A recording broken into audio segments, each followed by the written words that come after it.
Hi friends, welcome back to my YouTube channel. ಎಲ್ಲರೂ ಹೇಗಿದ್ದೀರಾ? ಎಲ್ಲ ಚೆನ್ನಾಗಿದ್ದೀರಾ? ನಾವು ಕೂಡ ಚೆನ್ನಾಗಿದ್ದೀವಿ. ಇವತ್ತು ನಮ್ಮ ಮನೇಲಿ ರಾತ್ರಿ ಅನ್ನ ತುಂಬ ಇಷ್ಟಿತ್ತ. ರಾತ್ರಿ ಇಷ್ಟೊಂದು ಅನ್ನ ಉಳ್ಕೊಬಿಟ್ಟಿತ್ತು. ಇದಕ್ಕೇ ನಾನು ಮ್ಯಾಂಗೋ ರೈಸ್ ಮಾಡ್ತಾಯಿದ್ದೀನಿ. ಇದಕ್ಕೇ ಒಂದೇ ಒಂದು ಮ್ಯಾಂಗೋ ಹಾಕ್ಬಿಟ್ಟು ರೈಸ್ ಮಾಡ್ತಾಯಿದ್ದೀನಿ. ಅದಕ್ಕೆ ಏನೇನು ಬೇಕು ಅಂತ ತೋರಿಸ್ತೀನಿ ನೋಡಿ. ಫಸ್ಟ್ ಇಲ್ಲಿ ನಾನು ಸಾಸಿವೆ ತಗೊಂಡಿದ್ದೀನಿ. ಇದು ಉದ್ದಿನಬೇಳೆ, ಕಡಲೆಬೀಜ, ಹಸಿಮೆಣಸಿಕಾಯಿ, ಕರಿಬೇವು, ಈರುಳ್ಳಿ, ಸ್ವಲ್ಪ ಅರಿಶಿನ, ರುಚಿಗೆ ತಕ್ಕಷ್ಟು ಉಪ್ಪು. ಇದರಲ್ಲಿ ಒಂದು ಮ್ಯಾಂಗೋ ಸ್ಕಿನ್ನೆಲ್ಲ ತೆಗೆದುಬಿಟ್ಟು ತುರಿದಿಟ್ಕೋತೀನಿ ನೋಡಿ. ಸ್ಕಿನ್ನೆಲ್ಲ ತೆಗ್ದಿದ್ದೀನಿ. ಇದನ್ನು ತುರಿದಿಟ್ಕೋಬೇಕು ಚಿಕ್ಕದಾಗಿ. ಇವಾಗ ಮ್ಯಾಂಗೋ ಸೀಸನ್ ಅಲ್ವಾ, ಲೈಮ್ ರೈಸ್ ಏನಕ್ಕೆ ಮಾಡೋದು, ನಿಂಬೆಹಣ್ಣು ಚಿತ್ರಾನ್ನ ಏನಕ್ಕೆ ಮಾಡೋದು, ಮ್ಯಾಂಗೋ ಜಾಸ್ತಿ ಸಿಗ್ತಾಯಿತ್ತಲ್ವ, ಸೀಸನ್ ಅಲ್ವಾ. ಅದಕ್ಕೆ ಒಂದು ಸಲ ಚಿತ್ರಾನ್ನ ಮಾಡಿ ನೋಡವ ಹೇಗೆ ಬರುತ್ತೆ ಅಂತ. ತುಂಬ ಟೇಸ್ಟಿಯಾಗಿತ್ತು. ನಾನು ಕೆಲಸ ಮಾಡೋ ಮನೇಲಿ ಮಾಡಿದ್ದೆ, ತುಂಬ ಚೆನ್ನಾಗಿತ್ತು. ಅದಕ್ಕೆ ನಮ್ಮ ಮನೇಲೂ ನಾನು ಟ್ರೈ ಮಾಡ್ತಾಯಿದ್ದೀನಿ. ಬನ್ನಿ ಹೇಗೆ ಮಾಡೋದು ಅಂತ ತಿಳಿಸ್ತೀನಿ. ಇದು ಚಿಕ್ಕ ಕಣ್ಣು, 2 ಕಣ್ಣು ಇರ್ತದೆ. ಇದು ಚಿಕ್ಕದ್ರಲ್ಲಿ ತುರ್ಕೋಬೇಕು. ಹೀಗೆ ತುಂಬ ಹುಳಿ ಇರ್ತದೆ, ನೋಡಿ ಹಾಕೋಬೇಕು. ಜಾಸ್ತಿ ಜನಕ್ಕೆ ಬೇಕಾದರೆ ಒಂದು ಫುಲ್ ಹಾಕಬೇಕು. ಇಬ್ಬರಿಗಾದರೆ ಒಂದು ಅರ್ಧ ಭಾಗ ಆದರೆ ಸಾಕು. ಇದು ಹುಳಿ ನೋಡ್ಕೊಂಡು ಹಾಕೋಬೇಕು ನೋಡಿ. ಈ ಥರ ಬರುತ್ತೆ ನೋಡಿ. ಈ ಥರ ನೋಡಿ, ಇಷ್ಟು ತುರಿದಿಟ್ಕೊಂಡಿದ್ದೀನಿ. ಇದು ಜಾಸ್ತಿ ಹುಳಿ ಆಗುತ್ತೆ. ನಾನು ಒಂದು ಇಬ್ಬರಿಗೆ ಮಾಡ್ಕೊತಾ ಇರೋದು, ಅದಕ್ಕೆ ನಾನು ಇಷ್ಟೇ ಹಾಕಿರೋದು.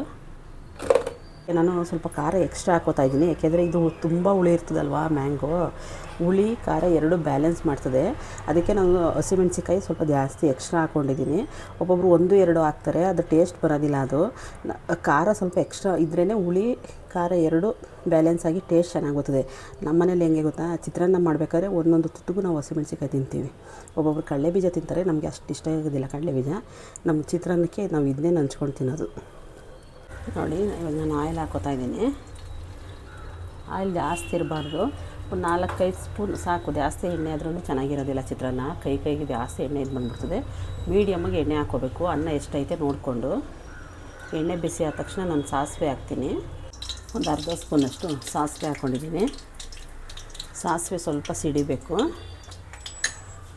ಈಗ ಒಂದು 2 ಸ್ಪೂನಷ್ಟು ಕಡಲೆಬೀಜ ಹಾಕೋತಾ ಇದ್ದೀನಿ. ಒಬ್ಬರಿಗೆ ಕಡಲೆಬೀಜ ಇಷ್ಟ, ನೀವು ಬೇಕಾದ್ರೆ ಎಕ್ಸ್ಟ್ರಾ ಹಾಕ್ಬೋದು. ನಮ್ಗೆ ಅಷ್ಟು ಇಷ್ಟ ಆಗೋದಿಲ್ಲ, ಅದಕ್ಕೆ ಸ್ವಲ್ಪನೇ ಕಡಲೆಬೀಜ ಹಾಕೋತಾ ಇದ್ದೀನಿ ನಾನು.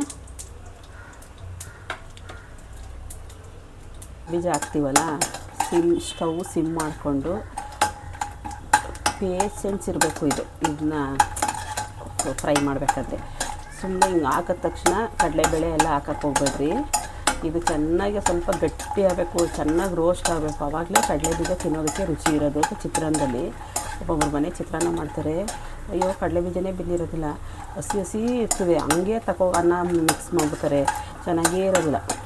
ಚೆನ್ನಾಗಿ ಕಡಲೆಬೀಜ ಚೆನ್ನಾಗಿ ಕಲ್ಲರ್ ಬರೋ ತನಕನೂ ಮೀಡಿಯಮ್ ಫ್ಲೇಮಲ್ಲಿ ಇಟ್ಕೊಂಡು ನಾವು ಈ ಥರ ಚೆನ್ನಾಗಿ ಕಲ್ಲರ್ ಬರಬೇಕು. ಒಂದು 2 ನಿಮಿಷನಾದ್ರು ಚೆನ್ನಾಗಿ ಫ್ರೈ ಮಾಡಬೇಕು ಇದನ್ನು. ಕಡಲೆಬೇಳೆ ಹಾಕಿದ ತಕ್ಷಣ ಕಡಲೆಬೇಳೆ ಹಾಕ್ಬಿಡ್ತಾರೆ. ಬೇಕಾದ್ರೆ ಇದನ್ನ ಎತ್ತಿ ನಾವು ರೋಸ್ಟ್ ಮಾಡಿಬಿಟ್ಟು ಅನ್ನದೊಳಗಡೆ ಹಾಕ್ಬಿಡ್ಬೋದು. ಆಮೇಲೆ ಬೇಕಾದ್ರೆ ಇದು ಈರುಳ್ಳಿ ಅವೆಲ್ಲ ಹಾಕ್ಕೋಬೋದು ನೋಡಿ. ಈ ಕಲರ್ ಬರಬೇಕು. ಈ ಕಲರ್ ಬರೋ ತನಕನೂ ಚೆನ್ನಾಗಿ ರೋಸ್ಟ್ ಮಾಡಬೇಕು. ಇವಾಗ ಇದಕ್ಕೆ ಕಡಲೆಬೇಳೆ ಹಾಕ್ತಾಯಿದ್ದೀನಿ. ಕಡಲೆಬೇಳೆ ಎಲ್ಲ ಕಡಿಮೆ ಇದ್ದು ಸ್ವಲ್ಪ ಕಡಲೆಬೇಳೆ ಉದ್ದಿನಬೇಳೆ 2 ಸೇರಿಸ್ತಾ ಇದ್ದೀನಿ.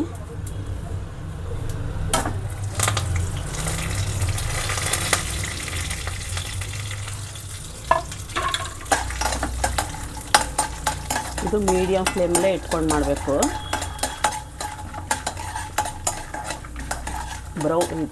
ಗೋಲ್ಡನ್ ಕಲರ್ ಬರೋ ತನಕನೂ ಫ್ರೈ ಮಾಡಬೇಕು. ಈ ಥರ ನಿಧಾನವಾಗಿ ಹಾಕಿದ ತಕ್ಷಣ ಈರುಳ್ಳಿ ಆಗಲಿ ಬೇರೆ ಹಸಿಮೆಣಸಿಕಾಯಿ ಕರಿಬೇವು ಏನೂ ಹಾಕ್ಬಾರ್ದು. 2 ಹಸಿಮೆಣಸಿಕಾಯಿ ಕರಿಬೇವು ಬಿದ್ದು ಜೊತೇಲಿ ಇಟ್ಟಿದ್ನಲ್ಲ, ಅದು ಬಿದ್ದುಬಿಟ್ಟು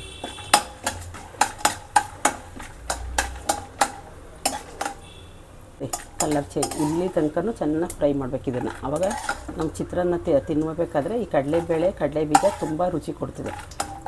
ಗಟ್ಟಿ ಇರಬೇಕು, ಹಸಿ ಇರಬಾರ್ದು ಅಷ್ಟೇ. ಇದಕ್ಕೆ ಹಾಕ್ತಾ ಇದ್ದೀನಿ, ಹಸಿಮೆಣಸಿಕಾಯಿ ಸೇರಿಸ್ತಾ ಇದ್ದೀನಿ, ಮತ್ತು ಈರುಳ್ಳಿ ಸೇರಿಸ್ತಾ ಇದ್ದೀನಿ.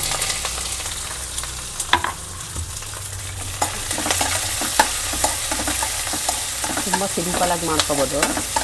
ತುಂಬ ಟೇಸ್ಟಿಯಾಗಿರ್ತದೆ. ಬೆಳಿಗ್ಗೆ ನಾಷ್ಟಕ್ಕೆ ತುಂಬ ಚೆನ್ನಾಗಿರ್ತದೆ. ಫ್ರೆಶ್ ಅನ್ನ ಏನಾರು ಮಾಡಬೇಕಾದ್ರೆ ಅನ್ನಕ್ಕೆ ಇಡ್ತೀರಲ್ಲ ಆವಾಗಲೇ ಉಪ್ಪು ಹಾಕ್ಬಿಡ್ರಿ. ನಾನು ರಾತ್ರಿ ಅನ್ನಕ್ಕೆ ಮಾಡ್ತಾ ಇರೋದು, ನಾನು ಉಪ್ಪು ಹಾಕಿಲ್ಲ, ಇವಾಗ ಉಪ್ಪು ಹಾಕ್ತೀನಿ. ಅನ್ನಕ್ಕೆ ಕರೆಕ್ಟಾಗಿ ಉಪ್ಪು ಹಾಕ್ಬಿಟ್ರೆ ಚಿತ್ರಾನ್ನ ತಿನ್ನಬೇಕಾದ್ರೆ ಉಪ್ಪು ಖಾರ ಚೆನ್ನಾಗಿ ಹಿಡಿಯುತ್ತದೆ ಅವಾಗ. ಇವಾಗ ಸ್ವಲ್ಪ ಈರುಳ್ಳಿ ಸ್ವಲ್ಪ ಮೆತ್ತೆ ಆಗಬೇಕು. ಇದೇನು ಬ್ರೌನ್ ಕಲರ್ ಏನು ಬರೋದು ಬೇಡ. ಸ್ವಲ್ಪ ಈ ಹಸಿ ವಾಸನೆ ಎಲ್ಲ ಹೋಗಬೇಕು. ತಿನ್ಬೇಕಾದ್ರೆ ಸ್ವಲ್ಪ ಮೆತ್ತೆ ಇರಬೇಕು ಈರುಳ್ಳಿ. ನಿಮಗೆ ಈರುಳ್ಳಿ ಹಾಕಿದ ತಕ್ಷಣ ಇದೇನಾರ ಮೆತ್ತಗಾಗ್ಬೋದು ಅಂತ ಏನಾರು ಹೇಳಿದ್ರೆ ನೀವೇನು ಮಾಡೋದು, ನಾನು ಕಡಲೆ ಬೀಜ ಹಾಕಿದ್ನಲ್ಲ ಫ್ರೈ ಆಯ್ತಲ್ಲ ಅದು ಸಪ್ರೇಟಾಗಿ ಎತ್ತಿ ಅನ್ನದೊಳಗಡೆ ಹಾಕ್ಬಿಟ್ರೆ ಆಮೇಲೆ ಹಸಿಮೆಣಸಿನಕಾಯಿ ಈರುಳ್ಳಿ ಕರಿಬೇವು ಹಾಕ್ರಿ. ಹಂಗೂ ಮಾಡ್ಬೋದು, ಚೆನ್ನಾಗಿರ್ತೀವಿ.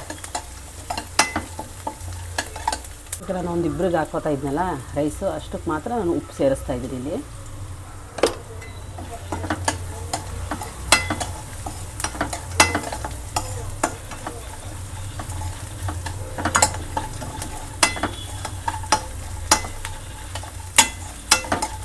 ಸ್ವಲ್ಪ ಉಪ್ಪು ಹಾಕಿದ ತಕ್ಷಣ ಈರುಳ್ಳಿ ಸಾಫ್ಟ್ ಆಗುತ್ತೆ. ಈರುಳ್ಳಿ ಹಾಕ್ಬೇಕಾದ್ರೂ ಈರುಳ್ಳಿ ಹಾಕಿದ ತಕ್ಷಣ ಅನ್ನ ಮಿಕ್ಸ್ ಮಾಡಬೇಡ್ರಿ. ಈರುಳ್ಳಿ ಸ್ವಲ್ಪ ಮೆತ್ತಗಾಗಬೇಕು. ಅವಾಗ ಅದು ಈರುಳ್ಳಿನ ಕರ್ಕ ಅಂತ ಏನೋ ಸೌಂಡ್ ಬಂದರೆ ತುಂಬ ಜನ ಈರುಳ್ಳಿ ತಿನ್ನೋದೇ ಬಿಟ್ಬಿಡ್ತಾರೆ. ಈರುಳ್ಳಿ ಮೆತ್ತಗಾಗಬೇಕು. ಇಷ್ಟು ಥರ ಮೆತ್ತಗಾಗಬೇಕು. ಆವಾಗ ಈರುಳ್ಳಿ ತಿನ್ನೋರಿಗೆ ಇಷ್ಟ ಆಯ್ತದೆ. ಈರುಳ್ಳಿ ತಿಂತಾಯಿದ್ರೆ ಒಬ್ಬೊಬ್ರು ಈರುಳ್ಳಿ ಹಾಕಿದ್ರೆ ಸಾಕು, ಬೇಡ ಬೇಡ ಅಂದ್ವಿ ಅಂತ. ಅದು ಈರುಳ್ಳಿ ಚೆನ್ನಾಗಿ ಬೇಯಿಸಿರೋದಿಲ್ಲ, ಅವರು ಎಣ್ಣೆಲಿ ಚೆನ್ನಾಗಿ ಫ್ರೈ ಮಾಡಿರೋದಿಲ್ಲ. ಇಷ್ಟ ಆಯಿತಾ? ಇವಾಗ ಇದರಲ್ಲಿ ಅರಿಶಿನ ಹಾಕೋದೇ ಇಂಪಾರ್ಟೆಂಟು. ದಯವಿಟ್ಟು ಅರಿಶಿನ ಲೈಟ್ ಕಲರ್ ಇರಬೇಕು. ಜಾಸ್ತಿ ಅರಿಶಿನ ಹಾಕಿದ್ರೆ ಮುಖಕ್ಕೆ ಹೊಡೆದಂಗೆ ಇರ್ತದೆ ಕಲ್ಲರು. ಅಯ್ಯೋ, ಅಷ್ಟೊಂದು ಅರಿಶಿನ ಹಾಕ್ಬಿಟ್ರೆ ಚಿತ್ರಾನ್ನ ತಿನ್ನೋಕ್ಕಾಗೋದಿಲ್ಲ, ಟೇಸ್ಟ್ ಹೊರಟೋಗುತ್ತೆ. ಅದಕ್ಕೆ ಏನು ಮಾಡಬೇಕು, ಲೈಟಾಗಿ ಅರಿಶಿನ ಹಾಕಬೇಕು. ನೋಡೋಕ್ಕೂ ತುಂಬ ಚೆನ್ನಾಗಿರ್ತದೆ. ಲೈಟಾಗಿ ಸ್ವಲ್ಪನೇ ಒಂದು 1/4 ಸ್ಪೂನ್ಗಿಂತನೂ ಕಡಿಮೆ ಅನ್ನ ನೋಡಿಕೊಂಡು ಲೈಟ್ ಕಲರ್ ಮಾಡಿರಿ. ನೋಡೋದಕ್ಕೂ ಅಷ್ಟು ಚೆನ್ನಾಗಿರ್ತದೆ. ನೋಡಿ ಈ ಥರ. ಅರಿಶಿನ ಅಂತೂ ದಯವಿಟ್ಟು ಜಾಸ್ತಿ ಹಾಕೋಕ್ಕೆ ಹೋಗ್ಬೇಡ್ರಿ. ಅರಿಶಿನ ಹಾಕಿದ್ರೆ ಟೇಸ್ಟ್ ಹೊರಟೋಗ್ತದೆ. ನೋಡಿದ್ರೆ ಆ ಕಲ್ಲರ್ ನೋಡಿದ್ರೇ ತಿನ್ನೋಕ್ಕಾಗೋದಿಲ್ಲ. ಅದಕ್ಕೆ ಅರಿಶಿನ ಹಾಕೋದ್ರೆ ಸ್ವಲ್ಪ ನೋಡ್ಕೊಂಡು ಹಾಕೋಬೇಕು. ಅರಿಶಿನ ಸ್ವಲ್ಪ ಅರಿಶಿನ ಸ್ಮೆಲ್ಲೆಲ್ಲ ಹೋಗಲಿ. ಇವಾಗ ನಾನು ಮ್ಯಾಂಗೋ ತುರಿದಿಟ್ಟಿದ್ನಲ್ಲ ಅದನ್ನು ಸೇರಿಸ್ತಾ ಇದ್ದೀನಿ. ಇದ್ರೊಳಗಡೆ ಹಾಕಬೇಕು. ಸ್ವಲ್ಪ ಹಸಿ ತೆಂಗಿನಕಾಯಿ ತುರಿದಿದ್ರೆ ಹಾಕ್ಬೋದಾಯಿತು. ಹಸಿ ತೆಂಗಿನಕಾಯಿ ಇರಲಿಲ್ಲ, ಫ್ರಿಜ್ಜಲ್ಲಿ ಇಟ್ಬಿಟ್ಟಿದೆ, ಸ್ವಲ್ಪ ಡ್ರೈ ಆಗೋಗಿತ್ತು, ಅದಕ್ಕೆ ನಾನು ಹಾಕಿಲ್ಲ.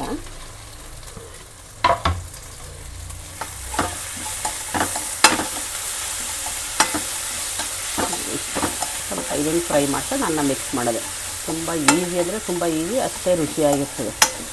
ಹೊಸದಾಗಿ ನಮ್ಮ ಚಾನಲ್ ಯಾರಾದರೂ ನೋಡ್ತಾಯಿದ್ರೆ ಪೂರ್ತಿಯಾಗಿ ವೀಡಿಯೋ ನೋಡಿ. ವೀಡಿಯೋ ಇಷ್ಟ ಆದಲ್ಲಿ ಲೈಕ್ ಮಾಡಿ, ಶೇರ್ ಮಾಡಿ, ಕಮೆಂಟ್ ಮಾಡಿ. ಲಾಸ್ಟಲ್ಲಿ ಸಬ್ಸ್ಕ್ರೈಬ್ ಮಾಡ್ಕೊಳ್ಳೋದಂತೂ ಮರಿಬೇಡಿ. ಪ್ಲೀಸ್ ಸಪೋರ್ಟ್ ಮಾಡಿ. ನೋಡಿ, ರೆಡಿ ಆಯಿತು. ಇಷ್ಟೇ. ಈಗ ಅನ್ನ ಮಿಕ್ಸ್ ಮಾಡೋದಷ್ಟೇ. ಅನ್ನ ಎಲ್ಲ ಉದುದ್ರಿ ಮಾಡ್ಕೊಂಡಿದ್ದೀನಿ. ಈಗ ನಾನು ಒಂದು ಇಬ್ಬರಿಗಾಗುವಷ್ಟು ಅನ್ನ ಮಿಕ್ಸ್ ಮಾಡ್ತಾಯಿದ್ದೀನಿ. ಬಿಸಿ ಅನ್ನ ಆದರೆ ಬಿಸಿ ಅನ್ನ ಆಗಿದ ತಕ್ಷಣ ನೀವು ಚೆನ್ನಾಗಿ ಉದುದ್ರಿ ಮಾಡಿಬಿಟ್ಟು ಫ್ಯಾನ್ ಕೆಳಗಡೆನೋ ಇಲ್ಲ ತಣ್ಣಗಾಗೋಕ್ಕೂ ಬಿಡಬೇಕು. ಅದು ಸ್ವಲ್ಪ ತಣ್ಣಗಾದ್ಮೇಲೆ ಈ ಥರ ಮಿಕ್ಸ್ ಮಾಡಬೇಕು. ಬಿಸಿ ಅನ್ನ ಮಿಕ್ಸ್ ಮಾಡಿಬಿಟ್ರೆ ಮುದ್ದೆ ಆಗೋಗುತ್ತೆ. ರಾತ್ರಿ ಅನ್ನ ಏನೂ ಆಗೋದಿಲ್ಲ, ಮುದ್ದೆ ಆಗೋದಿಲ್ಲ. ಇದು ಫುಲ್ ಕೋಲ್ಡ್ ಇರ್ತದಲ್ಲ, ಉದುದ್ರಿ ಬಂದ್ಬಿಡ್ತದೆ. ನೋಡಿ, ಈ ಥರ ಲೈಟ್ ಕಲರ್ ಇರಬೇಕು. ಈ ಥರ ಲೈಟ್ ಕಲರ್ ಇದ್ದಷ್ಟು ಚೆನ್ನಾಗಿರ್ತದೆ ತಿನ್ನೋದಕ್ಕೆ.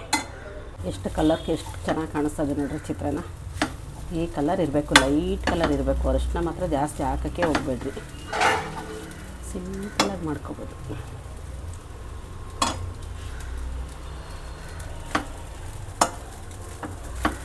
ನಾನು ರಾತ್ರಿ ಇದ್ದು ಸ್ವಲ್ಪ ಅನ್ನ ಅಲ್ವಾ, ಅದನ್ನ ಸ್ವಲ್ಪ ಬಿಸಿ ಮಾಡ್ತಾಯಿದ್ದೀನಿ. ಬಿಸಿ ಅನ್ನ ಆದರೆ ಏನು ಬಿಸಿ ಮಾಡೋದೇನು ಬೇಕಾಗಿರೋದಿಲ್ಲ, ಹಾಗೆ ಹಾಕ್ಬೋದು. ನಾನು ರಾತ್ರಿದು ಅನ್ನ ಅಲ್ಲ, ಅದಕ್ಕೆ ಸ್ವಲ್ಪ ಬಿಸಿ ಆಗಲಿ ಅಂತ ಫ್ರೈ ಮಾಡ್ತಾಯಿದ್ದೀನಿ. ಈ ಟೈಮಲ್ಲಿ ನಾವು ಹುಳಿ ಉಪ್ಪು ಖಾರ ಕರೆಕ್ಟಾಗಿ ಆಯ್ತು. ಅದು ಖಾರ ಏನು ನೋಡೋದು ಆಗೋದಿಲ್ಲ, ಯಾಕೆಂದರೆ ಹಸಿಮೆಣಸಿನಕಾಯಿ ಆಲ್ರೆಡಿ ಇರುತ್ತದೆ. ಹುಳಿ ಉಪ್ಪು ಕರೆಕ್ಟಾಗಿ ಆಯ್ತು ಅಂತ ಚೆಕ್ ಮಾಡ್ಕೋಬೇಕು. ಸ್ವಲ್ಪ ಹುಳಿ ಕಮ್ಮಿ, ಇದಕ್ಕೆ ಉಪ್ಪು ಕಮ್ಮಿ ಇತ್ತು, ಅದಕ್ಕೆ ಸ್ವಲ್ಪ ಉಪ್ಪು ಹಾಕ್ತಾಯಿದ್ದೀನಿ. ನೀವು ಬಿಸಿಯನ್ನು ಮಾಡಬೇಕಾದ್ರೆ ಅನ್ನಕ್ಕೆ ಎದರ ಬಿಸಿಯನ್ನು ಇಡ್ತೇವೆ ಅವಾಗೇ ಉಪ್ಪು ಹಾಕ್ರಿ, ಅವಾಗ ಕರೆಕ್ಟಾಗಿ ಬರುತ್ತೆ. ಇವಾಗ ಸ್ವಲ್ಪ ಅನ್ನ ಸಪ್ಪೆ ಹುಳಿ ಉಪ್ಪು ಆ ಥರ ಐತೆ, ಮಿಕ್ಸ್ ಐತೆ. ಅನ್ನ ಮಾಡಬೇಕಾದ್ರೇ ಉಪ್ಪು ಹಾಕ್ಬಿಟ್ರೆ ಚಿತ್ರಾನ್ನಕ್ಕೆ ತುಂಬ ರುಚಿ ಇರ್ತದೆ. ಅವಾಗ ಮರ್ತೋಗ್ಬಾರ್ದು. ಅನ್ನಕ್ಕೆ ಇಡಬೇಕಾದ್ರೇ ಉಪ್ಪು ಹಾಕಿ ಇಟ್ಬಿಡ್ಬೇಕು. ಚಿತ್ರಾನ್ನ ಆಗಲಿ ಬೇರೆ ಏನಾರು ಅನ್ನ ಮಿಕ್ಸ್ ಮಾಡೋ ಅಂಥ ಐಟಮ್ ಆದರೆ ಫಸ್ಟ್ ಅನ್ನಕ್ಕೆ ಉಪ್ಪು ಹಾಕ್ಕೊಡ್ಬೇಕು. ಈಗ ಸ್ವಲ್ಪ ಉಪ್ಪು ಹಿಡಿಬೇಕು. ಇದು ಒಂದು 5 ನಿಮಿಷ ಹಾಗೆ ಇಡ್ತೀನಿ.